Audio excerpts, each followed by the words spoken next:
ڈھل جائے گی یہ جوانی جس پہ تجھ کو ناز ہے،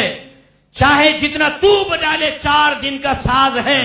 ان قریب موت کا فرشتہ تمہارے دروازے زندگی میں دستک دے گا، تمہاری لاش بھی گھر کے سامنے پڑی ہوگی، ماں رو رہی ہوگی، باپ رو رہا ہوگا، محلے والے تسلیاں دے رہے ہوں گے، اگر شادی شدہ ہے تمہارے بیوی بچے رو رہے ہوں گے، آپ کی آنکھیں بند ہوں گی لیکن دل کی آنکھیں کھلی ہوں گی، ماں کو روتا دیکھیں گے دل غمگین، باپ کو روتا دیکھیں گے دل غمگین، چاہیں گے کہ ہاتھ بڑھا کر ماں کے آنسو صاف کر دوں، بچوں کو سینے سے لگا لوں، بیٹا میں ہوں کیوں رو رہے ہو، لیکن ہمت نہیں ہوگی، اللہ نے توفیق نہیں دی ہوگی، دل لرز رہا ہوگا، اچانک آواز آئے گی اٹھاؤ اس کو اور غسل کے تختے پہ لٹا دو، ہمیں اٹھایا جائے گا، تختہ غسل پہ لٹایا جائے گا، بہت برانڈڈ کپڑے پہنے ہوئے تھے، زبر قسم کی بیگی پینٹ پہنے ہوئی تھی، پینٹ اتار دی جائے گی، انڈرویئر اتار دیا جائے گا، قمیض اتاریں گے، بنیان اتاریں گے، بالکل برہنہ کر دیا جائے گا، ہم پہ کپڑا ڈال دیا جائے گا، ہم شرم سے پانی پانی ہو رہے ہوں گے کیونکہ باطنی شعوری آنکھیں اوپن ہوں گی، ہر چیز محسوس کر رہے ہوں گے، یہ کیا کر رہے ہیں لیکن روکنے پہ قدرت نہیں ہوگی، اس کے بعد پانی ڈالا جائے گا، پہلے خود نہائے تھے آج دوسرے نے لائیں گے، کوئی سنت کے مطابق ہو سکتا ہے جیسے ہم لوگوں جس کے درمیان ہے خلاف سنت طریقے سے ہو رہا ہو سب کچھ، اس میں بھی یاد رکھو جن دینداروں سے آپ نفرت کرتے ہو اگر وہ آپ کو غسل دیں گے تو کامل غسل دیں گے، اور جن کو آپ ان دینداروں پر فوقیت دیتے ہیں اگر وہ غسل دیں گے خلاف سنت غسل دیں گے اللہ کی رحمتوں سے محروم کر دیں گے۔ اس کے بعد جی کفن پہناؤ، کفن پہنایا جائے گا،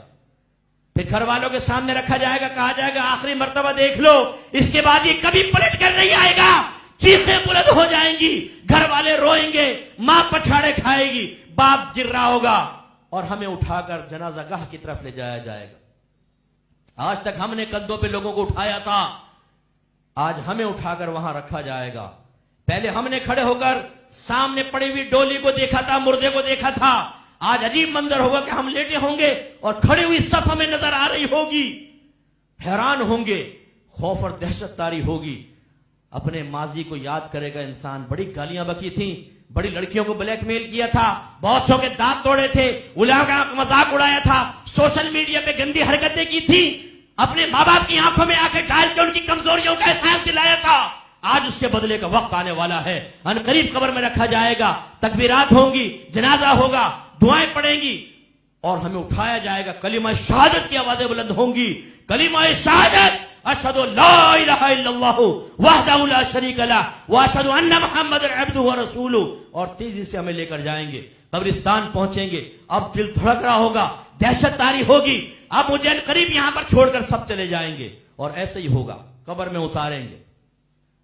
نیچے سے دیکھیں گے چکوٹا نظر آئے گا، سب جھانک جھانک کر کہیں گے بھئی آخری مرتبہ زیارت کر لو، ان کے چہرے نظر آ رہے ہوں گے، آج سے پہلے ہم نے جھک کر دیکھا تھا، آج وہ جھک کر دیکھ رہے ہیں، اس کے بعد کہا جائے گا اس کی سیلے رکھو، قبر کو بند کرو، سیلے رکھے جائیں گے، اندھیرا بڑھے گا اور آہستہ آہستہ سب ختم، صرف ایک دراڑوں سے روشنی آ رہی ہوگی، کوئی کہے گا اس میں مٹی بھر دو، گیلی مٹی بھر دی جائے گی، اندھیرا گھپ ہو جائے گا، ڈالیں گے، میرے آقا نے فرمایا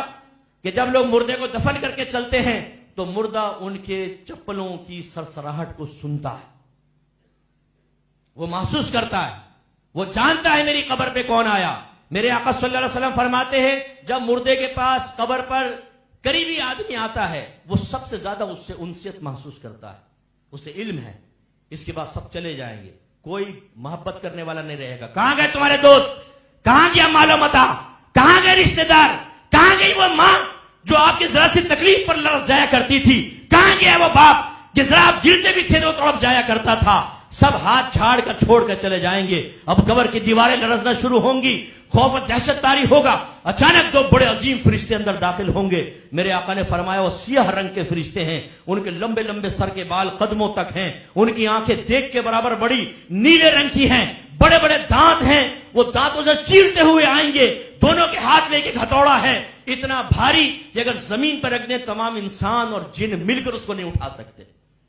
اور وہ جھڑک کے بٹھائیں گے اور پوچھیں گے مر ربو کا، تیرا رب کون ہے، ماں دینوں کا، تیرا دین کیا ہے، ما کنت تقول فی حق ھذا الرجل، تو اس شخص کے بارے میں کیا کہا کرتا تھا، میرے آقا کا جلوہ دکھایا جائے گا، سرکار قبر میں تشریف لائیں گے، ما کنت تقول فی حق ھذا الرجل، ھذا کا لفظ آیا ہے، ھذا اس میں اشارہ ہے، اس کی وضع محسوس مبصر کے لیے ہے، جس کا احساس کرے، جس کو دیکھا جائے. اور حاضہ اس میں اشارہ قریب کا ہے، گویا کہ نبی کریم بالکل قریب ہوں گے، ہم انہیں دیکھ رہے ہوں گے، محسوس کر رہے ہوں گے، ان کے جسم سے نکلنے والی پسینے کی گلاب کی مہک ہماری ناک تک پہنچ رہی ہوگی.